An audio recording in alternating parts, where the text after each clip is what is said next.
I'll never forget the moment that unknown man turned to me, holding my crucifix, and said that God had shown him in a dream that someone had thrown that cross into the river, carrying a pain far greater than the wood could bear.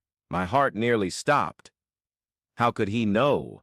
I was absolutely certain no one had seen me that night when I walked to the river and in a moment of utter despair cast my crucifix into the dark waters. But there he was, a complete stranger, returning the symbol of faith I thought I'd lost forever. And what happened next? Well, it changed my life in ways I could never have imagined. Let me go back and tell it from the beginning, because this story needs to be told right. My name is Elijah, and for over 15 years I was an evangelical pastor in a small town. It wasn't one of those megachurches you see on TV, but our congregation was fervent, united, and I was proud to see the pews always full on Sunday. People came from distant neighborhoods just to hear the word, and I confess that filled me with a deep satisfaction. I felt I was fulfilling my purpose, that God was using my voice to touch hearts and transform lives. The crucifix I wore wasn't just any crucifix.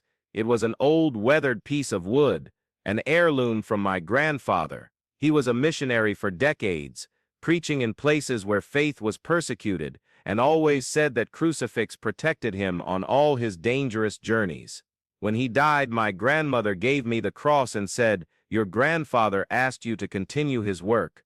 This cross will guide you." Since then, I never left home without it around my neck. It was my symbol, my strength, my connection to something greater. But life has a way of doing that, doesn't it? Sometimes just when you think you have everything under control, that your faith is unshakable, that you know God's ways, that's when the hardest trial comes. And for me, that trial had a name: Esther. Esther was my wife of 12 years. We met in seminary. She studied sacred music, and I obviously was preparing to be a pastor. It was love at first sight, the kind you feel in your chest like a warm squeeze, and know it's forever. She had a sweet voice, a smile that lit up any room, and a faith that perfectly complemented mine. When we married, she suggested we work together at the church. She led the choir, organized events, visited the sick. She was my partner in everything. The first signs appeared subtly. Esther started forgetting small things,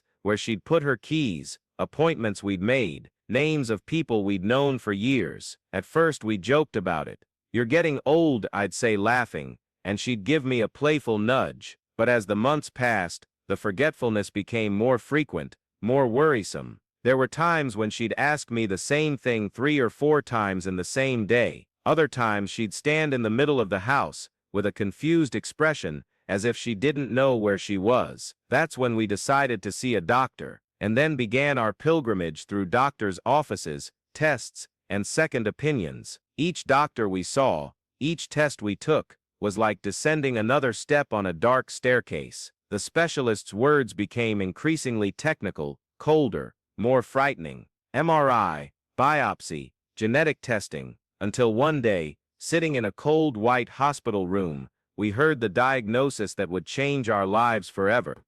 "Your wife has a rare form of early-onset cerebral degeneration," the neurologist said in that professional voice doctors use when they want to soften the blow of devastating news. "It's a degenerative and irreversible condition. Unfortunately, we don't have effective treatments for this specific disease." I remember staring at him for a few seconds, as if he were speaking a language I didn't understand. Irreversible, degenerative, untreatable. The words echoed in my head like funeral bells. Esther squeezed my hand tightly, and when I looked at her, I saw tears silently streaming down her face. "Even so," she whispered, "God knows what He's doing, my love." At that moment I still believed it. I still thought it was just a trial, a test of our faith, and that if we prayed fervently enough, if our congregation united in fasting and prayer, God would perform the miracle. After all, I had been a pastor for over 15 years.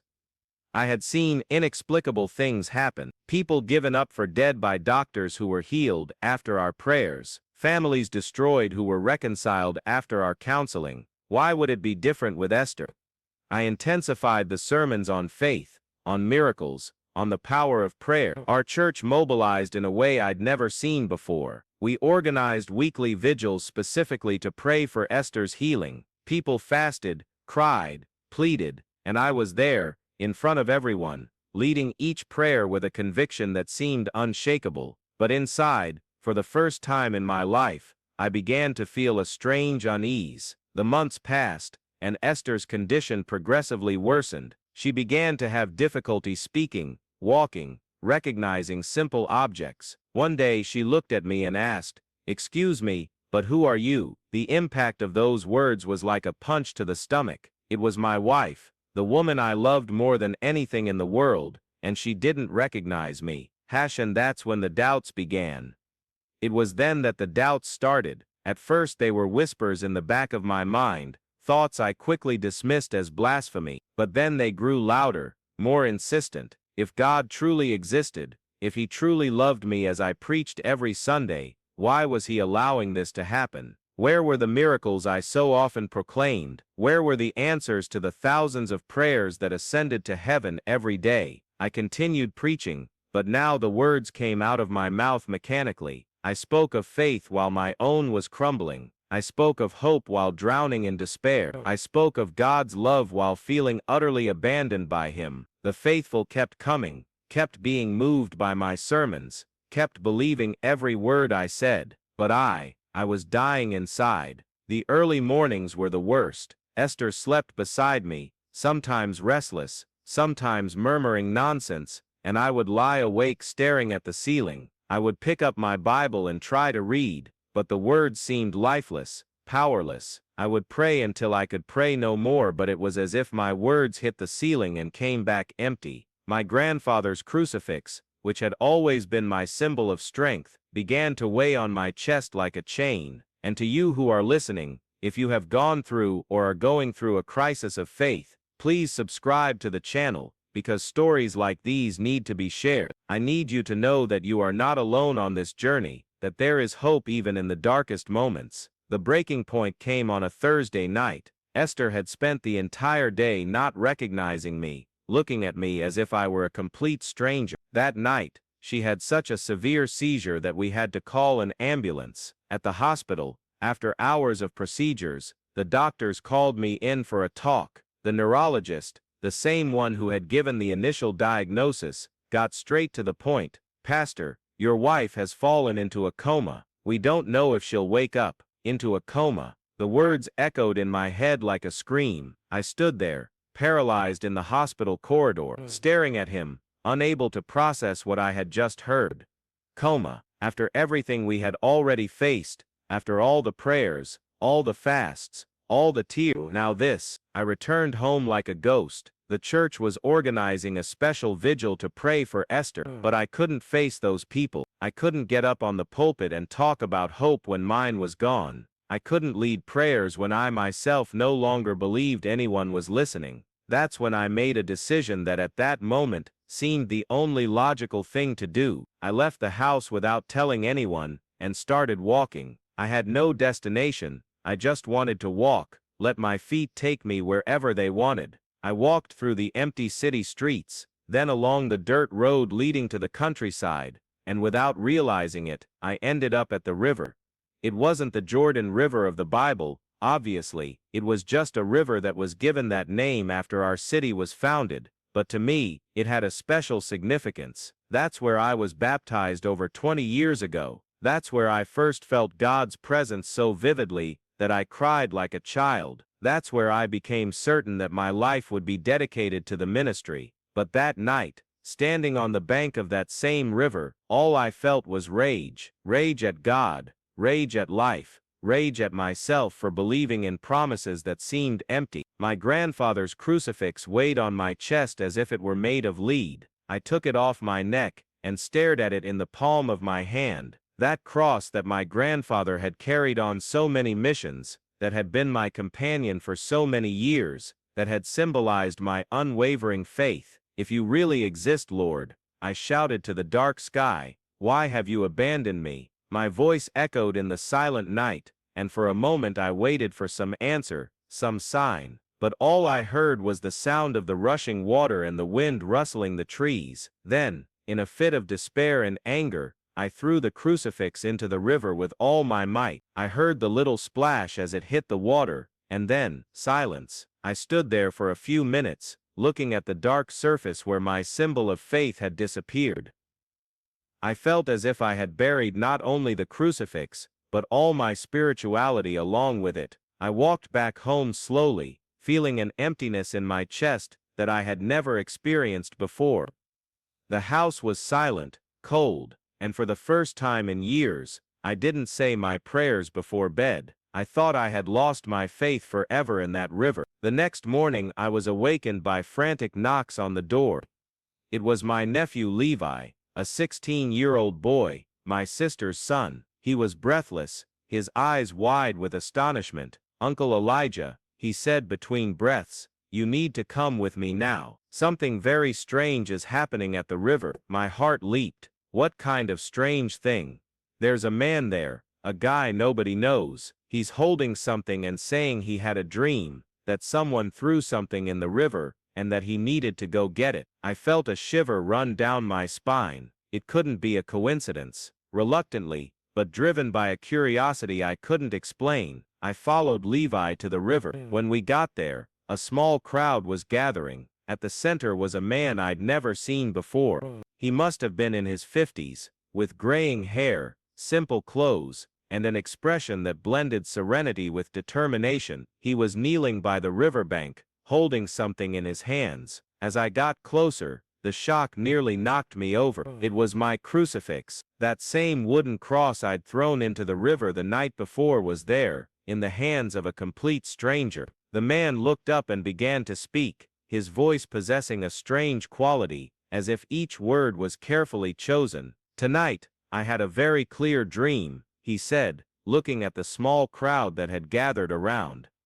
"I saw someone walking to this river carrying a deep sorrow. I saw this person cast this cross into the water, not out of lack of faith, but because the pain was more than they could bear alone. My heart was pounding so hard I was sure everyone could hear it. How could he know? How was this possible? In the dream," the man continued, "a voice told me to come here early and search among the stones. It said I would find this crucifix, and that I should return it to the person who had lost it. It also said that this person needed to know that God hadn't abandoned them, but is silent like a seed before it sprouts." Then he slowly turned and looked directly into my eyes. It was as if he could see directly into my soul. His eyes were kind, but there was a profound wisdom in them that made me tremble. "You are carrying a pain that hasn't healed yet," he said, extending the crucifix towards me. "But God hasn't abandoned you. He is just silent, like a seed before it sprouts." These words hit me like a lightning bolt. Tears streamed down my face uncontrollably. How could this man know exactly what I was going through? Who was he, and how had the crucifix returned? I took the cross with trembling hands. It was exactly as I remembered it, neither wetter nor drier than it should have been. It was as if it had never been in the water. "Who are you?" I managed to ask, my voice choked with emotion. He smiled in a way that filled me with a peace I hadn't felt in months. "I'm just someone who has learned to listen when God whispers." Before I could ask more questions, he moved away from the crowd and disappeared down the road. I asked several people if they knew the man, but no one knew who he was. It was as if he had appeared out of nowhere, just to return the crucifix, and then vanished again. I went home in a state of shock, holding the crucifix to my chest. My mind tried to process what had just happened, but it was impossible to find a logical explanation. I tried to sleep, but I was too agitated. When I finally managed to doze off, I had the most vivid dream of my life. In the dream, I was walking through a dry field, completely alone. The sky was gray, and there was no sound, not even the wind. I walked without direction, feeling lost and abandoned. But then, on the horizon, I saw a familiar figure. It was Esther, but not the sick Esther I had left in the hospital. It was the healthy, radiant Esther, with the smile that had captivated me years ago. She didn't speak, but she held out her hand, pointing to something. I followed the direction of her finger, and saw a twisted tree in the middle of the field. It was a strange tree, half dead, but in the center of the trunk there was a cross-shaped hole, and inside that hole, pulsating like a heart, was a crucifix. I started running towards the tree, but the more I ran, the farther it seemed to get. When I finally got close, the crucifix flew out of the trunk and came directly into my hands. The moment I touched it, the entire landscape transformed. The dry field turned green, the gray sky opened into blue, and a voice I couldn't identify said, "The seed has been planted." I woke up sweating, my heart racing, but with a strange feeling in my chest. It was as if something inside me had changed during sleep. I looked at the crucifix on my nightstand, and felt an urgent need to go to the hospital to see Esther. It was still very early, not even 6 in the morning, but I couldn't stay home. I got dressed quickly, and went straight to the hospital. When I arrived, I found the medical team in an uproar I had never seen before. The head nurse ran towards me as soon as she saw me. "Pastor Elijah," she said, her eyes shining, "we don't know what happened, but your wife, she's responding." "What do you mean, responding?" "Her vital signs improved drastically during the night. Her heart rate stabilized, her blood pressure normalized, and a few minutes ago, she started moving her finger. It's as if something inside her has awakened." I rushed to Esther's room, and found several doctors around her bed, all talking at once, checking equipment, making notes. The doctor who had given us the initial diagnosis saw me, and came to talk to me. "Pastor, in 20 years of medicine, I've never seen anything like it. Your wife has been in a deep coma for 3 days, with all indicators pointing to progressive deterioration, but during the night, all her vital signs began to normalize. We can't explain what happened." I approached the bed, and took Esther's hand. It was warm, soft, and I felt a slight pressure when I squeezed her fingers. Her eyelids trembled slightly, as if she were trying to wake up. It was then that I took the crucifix from around my neck and held it against her hand. I don't know why I did it. It was an impulse, but the exact moment the cross touched her skin, her eyes slowly fluttered open.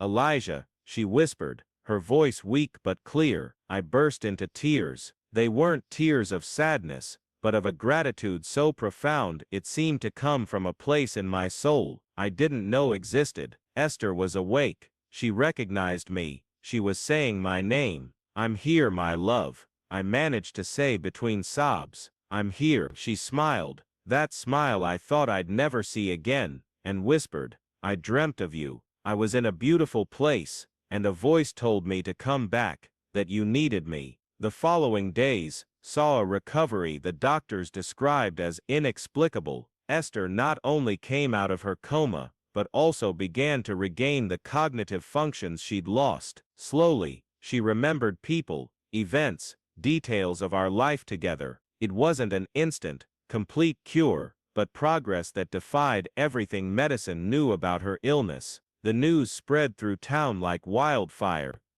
People who had been praying for Esther for months started coming to the hospital to see for themselves what was happening. The church, which had mobilized so much during those difficult months, was in a state of constant celebration. But for me, the greatest miracle wasn't just Esther's recovery, it was the transformation that happened within me. That experience by the river, the encounter with the mysterious man, the return of the crucifix, the dream, and then Esther's sudden improvement, it all made me understand something profound about the nature of faith. When I returned to preaching, my style had completely changed. I no longer shouted from the pulpit, as I used to. I didn't promise miracles with the same certainty as before. Instead, I spoke about doubts, about dark moments, about how even faith sometimes needs to die to be reborn differently. I told the congregation about my crisis,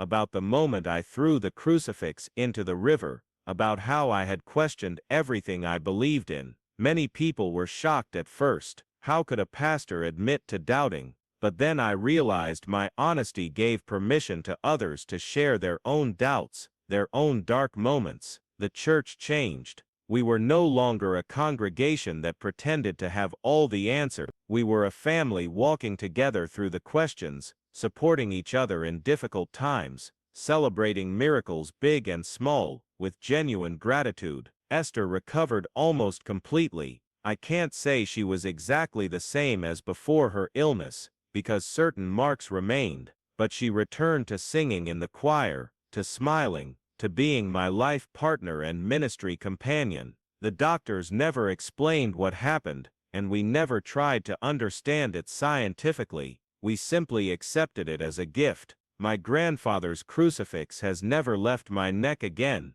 but now it has a different meaning. It's no longer just a symbol of unwavering faith, but a reminder that even those who guide others also need to be guided sometimes. It's a reminder that God sometimes manifests himself most clearly in our moments of greatest doubt. I never saw the mysterious man who returned my crucifix again. I asked many people in the area. I searched in other towns, but no one knew who he was. Some say he was an angel, others think he was just a good man who had a strange dream. I prefer not to speculate. The important thing is that he appeared at the right moment with the right words. Looking back on those months of darkness, I understand they were necessary. My faith had become too dependent on results, too performance-based. I preached about God's unconditional love, but unconsciously believed he loved me because I was a good pastor, because I did everything right, because I never doubted. Learning to doubt, paradoxically, taught me to have a deeper faith, a faith that doesn't need answers to all the questions, that can find God even in silence, that trusts even when it doesn't understand. If any of you listening are going through a dark valley, I want you to know that it's okay to question, to doubt, to feel abandoned. Sometimes, it's in those moments that our faith has the opportunity to transform into something more real, more mature, more powerful. And remember, just as my crucifix floated back from the river where I thought I had lost it forever, sometimes the things we think we've lost have a mysterious way of returning to our lives when we least expect it. Hope may seem dead, but like a seed buried in the dark earth, sometimes it's just preparing to sprout stronger than ever. The miracle wasn't just Esther's recovery, although that was extraordinary. The miracle was discovering that God was present, even in the moments when I was sure he had abandoned me. He was in my despair, in my anger, in my doubt. He was in the dark river, where I threw my crucifix. He was in the dream of the unknown man. He was in my own broken heart. Today, Esther and I continue to serve together in the church, but with a different perspective. We don't promise that faith will solve all problems, but we testify that it can sustain us through any storm. We don't preach a God who always intervenes spectacularly, but a God who walks with us even when his steps are silent. And the crucifix, the crucifix remains here on my chest, more meaningful than ever, not as a good luck charm or a symbol of religious power, but as a daily reminder that even our faith sometimes needs to go through a crucifixion to experience resurrection. I'll never forget the sound of that crucifix hitting the water that dark night, but I'll also never forget the feeling of receiving it back from the hands of a stranger who taught me that God was present, even in my act of despair. Sometimes, you have to lose something completely to discover that it never really belonged to us, and sometimes, you have to cross the deepest darkness to discover that the light never really went out. This is my story, a story of loss and rediscovery, of doubt and faith, of despair and hope. And if it touched your heart in some way, if you also have a story of miracles, small or large, of moments when you thought you had lost everything and discovered that God was there all along, I would love to hear it, because these stories need to be told. They need to be shared. They need to give hope to those still walking through the dark valley. The miracle continues every day, in the small things, in unexpected encounters, in second chances, in the right words at the right time. And I've learned that the greatest miracle of all is not having a faith that never wavers, but having a faith that can rise again after wavering, that can find God even in the murky waters of the river, where we thought we had lost him forever.